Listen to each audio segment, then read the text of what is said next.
ஆத்ம நண்பர்களுக்கு அன்பான வணக்கம்.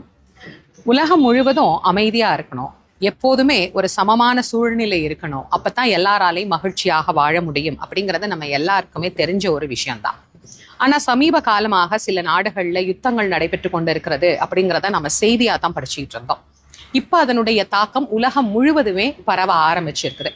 சில நாட்களாக சில விஷயங்களை நாம எல்லாரும் சமூக ஊடகங்கள் மூலமாக பார்த்துட்டு இருக்கிறோம். பெட்ரோல் டீசல் விலை ஏறும், நமக்கு சமையல் எரிவாயுல பிரச்சனை வரும், உணவகங்கள்ல நம்ம சாப்பிட முடியாது, நாளாக நாளாக இது இன்னும் அதிகரிக்கலாம், போர் பதற்றம் அப்படிங்கிற ஒரு சூழ்நிலை உருவாகி கொண்டு இருக்குது. இப்படி நிறைய செய்திகளை நம்ம அன்றாடம் படிச்சுட்டு தான் இருக்கிறோம். இந்த செய்திகளை படிக்கிற போது மனசுக்கு ரொம்ப கஷ்டமாகவும் ரொம்ப வேதனையாகவும் இருக்கு. எங்கேயோ தானே யுத்தம் நடக்குது, நமக்கு ஏன் பிரச்சனை அப்படின்னு யாராலையும் எந்த நாட்டிலையுமே இருக்க முடியாது.